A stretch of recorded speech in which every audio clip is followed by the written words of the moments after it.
And Ew, record an intro separately. Or here's a better idea. Just this is the Dondi intro. Oh no, Jenny's pooping everywhere. Ah, he's gonna walk through it. I just smelled it. Like as I was gonna say something, I fucking smelled it. what is the dog shitting? Yeah, we got him in it. We got him in his cage though. Like he sleeps with me, so we use the crate as like a potty training area more than anything. Okay, I have my intro. Yeah. Uh, so anyway. Oh shit. All right, where are you at? Because there's a Carno up here. I'm right at the water's edge. Okay, you must be at the other edge of it. I'm at the big end. You're at the, yeah, you're at the big end. Okay. Why are you at the small end? I'm assuming the small end is the version that has the ramp next to it that dips down into like. Yeah. Okay, yeah, that's where I'm at. I'm coming. All right, I'm gonna meet you halfway. The Carno is on my end, like way over to the left. The Carno is on your end, way over to the left. Yeah. Well, okay, so let me put it this way. If you're looking at the water, you can go to the left of the water, which is kind of like the plains, or you can go to the right of the water, which is in between the river and the mountain. The mountain end is where the Carno's at. At least that's where I thought I heard it. Yeah, and I'm running on the plains end. Okay, I'm on the mountain side of it. Yeah, I told you. Let me come to you. All right, I'm gonna go back over there real quick. I see you. I'm running up by you now. All right. What are you? Damn, that thing looks nice. Yeah, I'm the boy. Yeah, I'm over here now. I'm like right on your side, to your right. Oh, okay. Why? Okay. Let's go this way. So, if a Carno tries to mess with you, will it mess you up or? Oh yeah. Carno will fucking dick this dude. Damn, it looks so good in the lighting too. Yeah, now, mind you, he's stocky. This is a stocky little hunter. A couple of these guys can bring down bigger prey. They can take down Maya. But he is retargeted from the acro. So if you I was gonna say that it looks like it's an acro almost. Yeah, like when you walk, you can pretty much tell that he is in acro, and when he runs, he'll fucking eat somebody.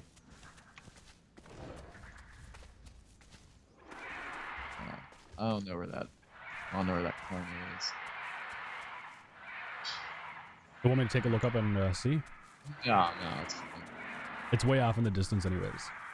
Oh yeah, I can do it for you. Do a threaten call when we get away from all the stuff.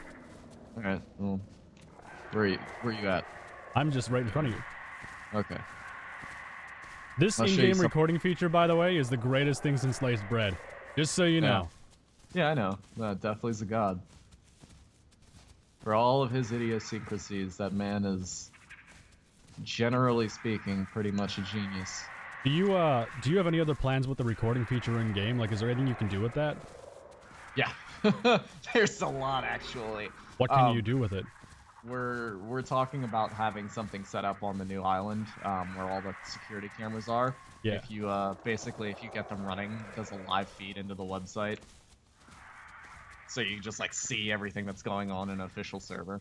Like onto flyingtheisle.com, you could see it from there? Yeah.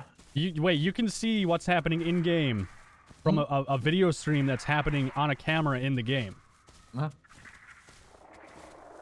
Holy shit. So, all right. So you want the threaten? Yeah. Sounds nice. What about the broadcast? He's a bear.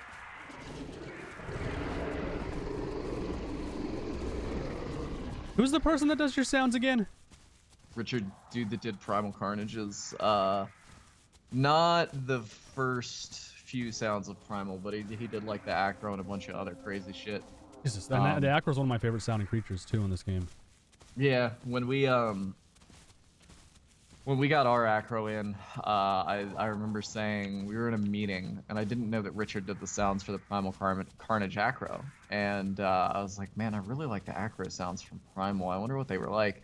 Richard's like, well, I know what they were like. I did them. And I was like, well, do our acro like that? And he's like, okay. Goddamn. Yeah.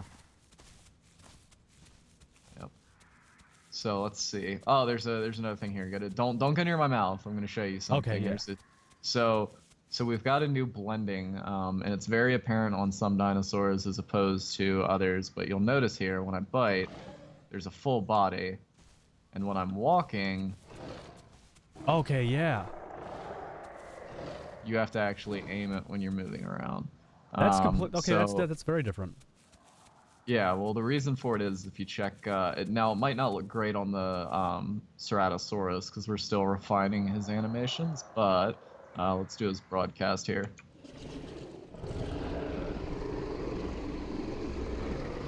Yeah, you can see that there's no arm movement, but his arms do stiffen up, Yeah. which means that it's trying to blend in his arms, though the animation is incomplete. Now, if we sit and we do it again, watch his arms, and you'll notice they don't bend anymore. Oh yeah, the raw. They just don't move at all. Yeah. Well, we've got different blend states based off of what you're doing. If you're walking, if you're resting, so on and so forth. Probably the greatest example to this I can show you later is the Spinosaurus, because the Spinosaurus has that weird bird-like positioning of the head. So when he sits down, he was very noticeably broken. Same thing with Utahraptor. If you would do the Utahraptor's threat, and his arms would flick out, even though that he isn't, you know, his arms would just go in the ground and stuff. So we can change that up. And, So what is this guy supposed to be able to take on? Like, what's the biggest creature that's in the game right now that matches up to this guy? I gotta double check his weight mass, but he's basically in between everything that we made. The Rugops and the Ceratosaurus and the Dilo were meant to be in between the Carno and Herrerasaurus and Utahraptor. The Utahraptor is actually 100 weight mass more than the Dilo. And the Dilo is actually built very light. The Dilo, I think, is only like 450, I believe. So that's just kind of double what the Herrerasaurus is. And the reason is that the Dilo he's basically a bird, so we made him very light. But he's got something that people won't see until we put him in the survival mode. But he's going to have a bite that's basically a blood thinner. So what it does is it takes your bleed resistances, it just lowers them. So if a larger dinosaur bites you after you've had an encounter with a Dilo, he's going to make you bleed a lot more. And it takes a pretty big amount of time for that to wear off. So Dilos are actually pretty terrifying in that regard. So I'm assuming, because I've had so many comments about it, I'm assuming it's not gonna spit acid and shit. No, its strain will. Wait, it has a strain? Oh, yeah, because you just threw a wrench into it. Has a strain. Yeah, we're in discussions for some stuff regarding the strains, and this is basically what it boils down to.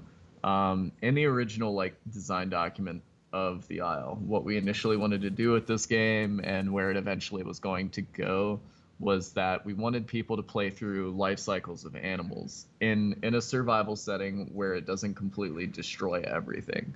And since we've been working on the game and we started off with Sandbox, we figured it would be easiest just every time we create a new dinosaur, we release it to the public, we allow the public to play it, test it, so on and so forth.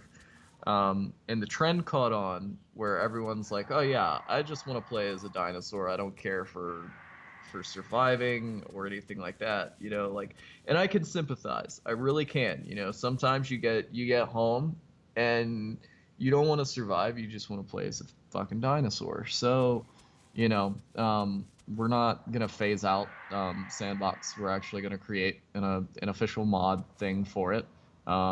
And be like, here, this is Sandbox. That doesn't go away. It just goes off of the official list and it goes off the unmodded list because it's way too far away from what we intend for the game to be.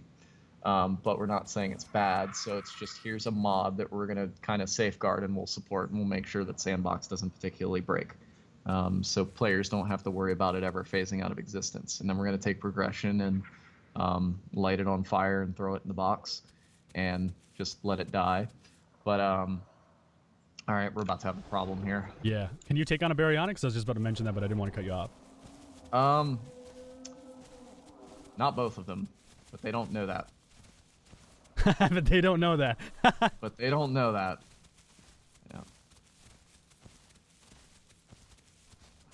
baryonyx. They do not know this. How much bleed would you do to a baryonyx, do you think? He's not the biggest bleeder. He does some bleed, but he's a stocky hunter. Oh yeah, they're gonna try and take you, I think. Yeah, they are. We're gonna do a thing here. Are you faster? No, I'm not. I have Acro's animations. Oh shit. Oh yeah, they're going for you too. Yeah, I'm dead. There's no way I can get 2 of them, unfortunately. That's the reality. How much did that do to you in one bite? I don't have. Oh yeah, the you don't have the debug screen. yeah. No one has the debug screen. You need to start putting stuff in the game where like developers can still see things and do things. No, you really don't want that. So some of the stuff that you and other people suggest takes away a lot of the kind of like the purpose of what's going on when you do that. Like if you can look at your health, which I do respect in certain play styles, you know, you need to see your health to make informed decisions. Do you want to do this? Do you not want to do this?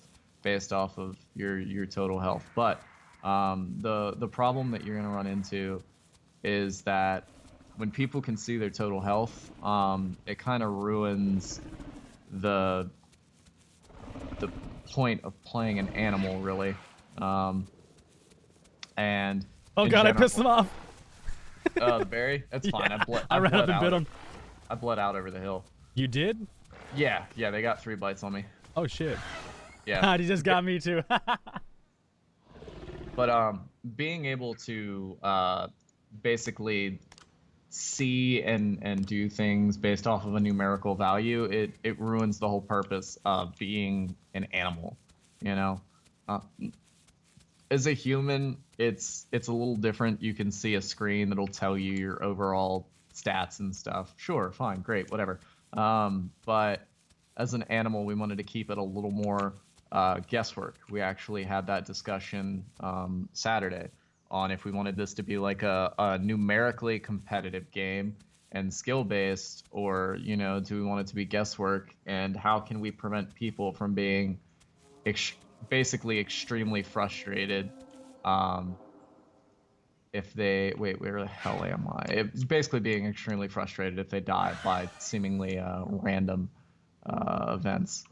And there's no direct answer there to allow people. And by the way, I'm going back to Spawn Lake. All right, yeah, I'm trying to find my way back too. Well, if you can find a lake, I know where I am. But anyway, the point of it being is that we wanted it to feel competitive, but at the same time, we don't want to give animals like numerical values to them. One of the things I can say that we're going to work on is that your dinosaur will have a location. There's a My Dinosaur screen coming up that's like an overview of your animal, and you'll have your location unless you're nested in. If you're nested in, your location doesn't work. And there's actually a very big reason for that I can't spoil. I think you told me about that, actually. I think I know that. Which I won't be saying anything about it, so. Yeah, no, I know. You got way too many aisle secrets.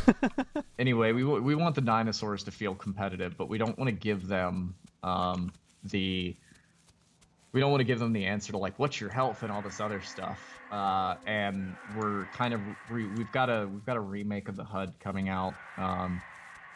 It's in its finalized concept stage, and it's just basically the stamina. Nothing is on your screen unless it's an active component to what you're doing. So I like that idea. I like that a lot. Yeah, so your stamina doesn't show up unless you're running. Your hunger and thirst only show at 100%, 75%, 50, and 25%. And it just shows you that icon for a few seconds and just pulses and lets you know, hey, just in case you forgot, there's this. And also at the same time, if you look on your dinosaur screen, you can see how close you are to your next growth stage. You can see however hungry or thirsty you are, if your bone is broken, etc. I think I'm at that waterfall, by the way. The waterfall. The There's like waterfall. oh, the cannonball lake thing. Is that what they call it? No, I don't think it's that one. It's how do I even? You know Pride Rock? Yeah. If you're going towards Temple Ruins and you take a right instead and you go down that path, I think I'm at that waterfall lake. That's like way down the path. So guess what, friend? That's actually Cannonball Lake. Is that called Cannonball?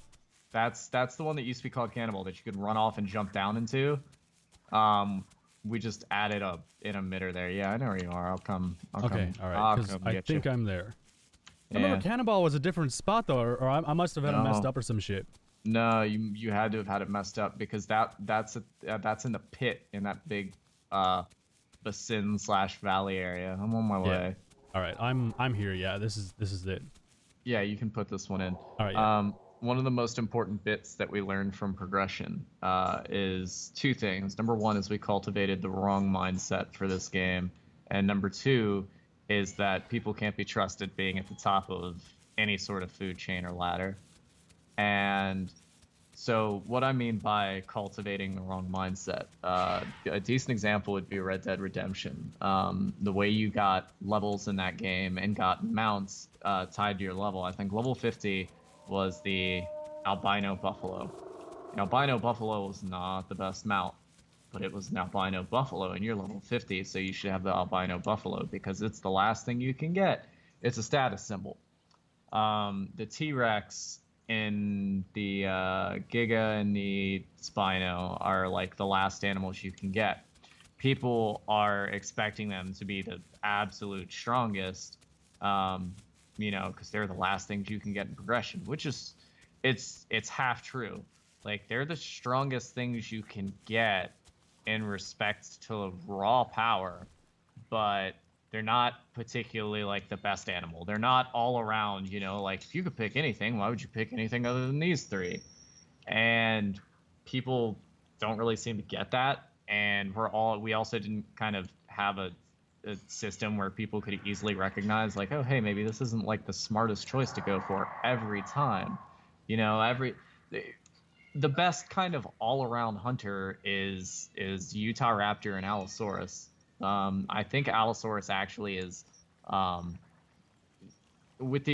it stands currently, Allosaurus is the best all-around animal in the game, and he's getting a slight hit to his stamina, so he's still stockier than the Carno. He still hits harder than the Carno, but overall he can't maintain speed and everything like the Carno can. We're gonna make it so when he's trotting, his regen's just total crap. Because otherwise it pushes the Carno outside of his realm of where he's supposed to excel, which is just a long distance hunter. Carno can literally be a nomadic hunter because he has the stamina and stamina gain to just be like, oh, yep, I can't fight anything my size, but I can just leave and go elsewhere, which is what he's supposed to do. And as it stands, the Allosaurus can do that too, which is a problem. We need to have an anchor point for him. But the T-Rex, Spino, Giga, regardless of their differences, all in all, they're the biggest dinosaur, and everyone's, oh, I got to be the biggest one. So people would frequently just progress past all the other dinosaurs, which results in you seeing the apexes everywhere, which in all reality doesn't really matter once we have the humans and stuff in, but with just dinosaurs it's pretty bad. So instead of waiting for humans to come in and then letting people realize, oh yeah, maybe I shouldn't be this giant thing because they're just asking to be shot, and at the same time we were kind of making people go through Velociraptor, and if you wanted to go to T-Rex, basically you had to go through at least 4 or 5 dinosaurs was the goal. And it was just stage sizes. So we just kind of sat down and went, well, why don't we just push the original game mode idea out now? We have the T-Rex life cycle to do it.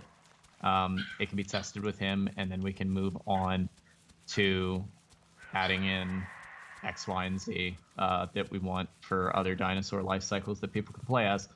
So we looked at it. We decided instead of Megaraptor, we're going to have Carnotaurus, and instead of the regular Deinonychus, we're going to be creating the MAGNA RAPTOR. The MAGNA RAPTOR is going to be like the Hypo T-Rex on the cover. The MAGNA RAPTOR is kind of our thing.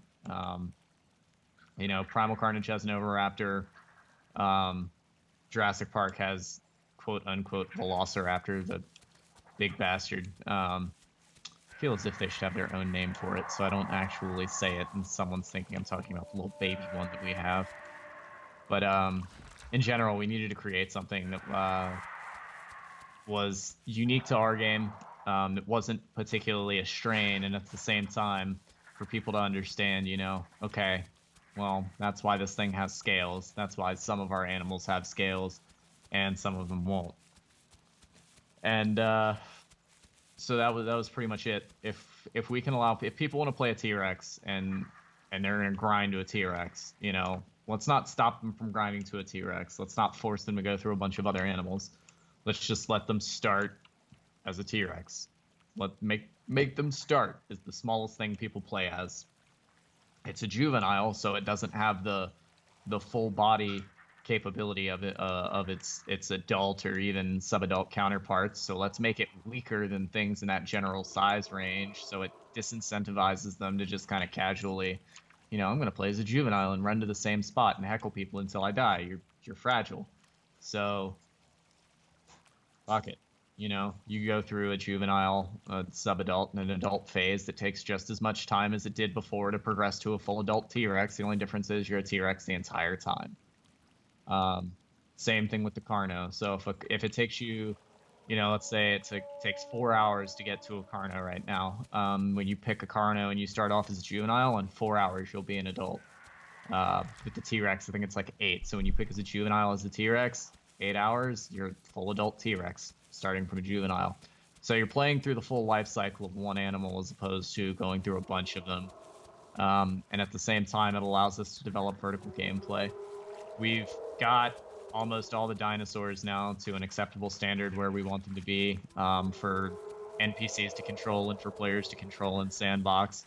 And now we need to start doing stuff that sets them apart. And for example, just for clarity's sake, the Carno is a hit and run animal, and we've always wanted the Carno to emphasize the speed. So what we're doing is we're actually having the Carno get a multiplier based on how quick he's moving, and basically it adds on top of his damage and bleed that he does. So if the Carno hits you going as fast as possible, he's basically going to do 250% more damage, and that's the Carno's kind of like shtick. That we want people to basically be running in and out, and we don't want people to be, in particular, we don't want to have his playstyle nerfed in ways that feels kind of just bad to people who've been playing him already. So it's just basically making him better at what he does. The Dilo, of course, has the blood thinner I was talking about. He just needs life stages made.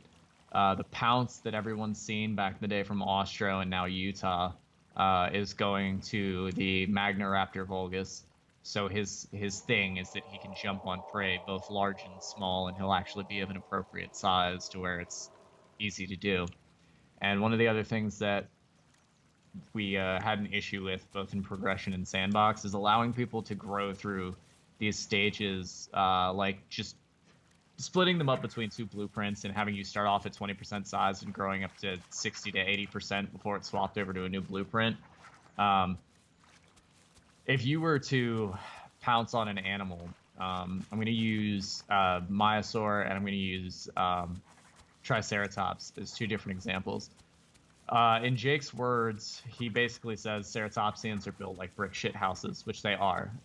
Size to weight mass ratio is actually huge. An Avaceratops, which is not the size of the Dilophosaurus, weighs 3 times more. So the Magna Raptor is a little bit smaller than the Dilo. And when we pounce something, we either have to create custom whitelists for every single dinosaur in order to have this pouncing in effect. Or actually a better example would be to say that in in the Magna Raptor's blueprint, we would have to have an array. It would say just dinosaur, but we have to have a bunch of properties in it because if he pounces, let's say he pounces a Dryosaurus. Okay, that Dryosaurus he should pretty much just land on and do a kill animation. But let's say we've got the trike. What if he pounces a trike and the trike is only at 0.3% growth? Well, it already weighs more than a Dilophosaurus, so you can't do it by weight mass. You have to do it by growth percent. We have 30 or so dinosaurs that are already in the game, which is a lot of blueprints, man. So we would have to add blueprint by blueprint and what size it is as opposed to what animation it should be and where it latches on. It's just a shitload of work to make something work that we otherwise just don't need to. So we're just cutting out the growth system for a lot of the animals and focusing on specific ones. And then it's like we can move on to humans, we can move on to tribals and do parallel development later down the line. So people will probably in the immediate go, oh no, you're taking away all my dinosaurs. It's like, yeah, I can take away, you know, a great majority of dinosaurs and we can focus on giving the dinosaurs that we start off with in survival having really cool mechanics. Like, you know, we can actually do it to where when a dinosaur bites down on something now, it actually latches on and starts to slow the animal down to where you could have a group of people pull down bigger prey items.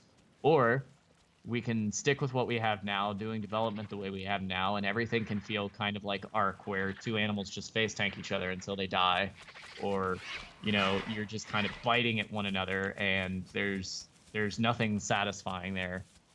You just one of you will eventually die because you left-clicked enough, and that's not the route I want to go. That's not fulfilling. It's not okay with me. It wasn't okay with the team, so we're pushing to this mode.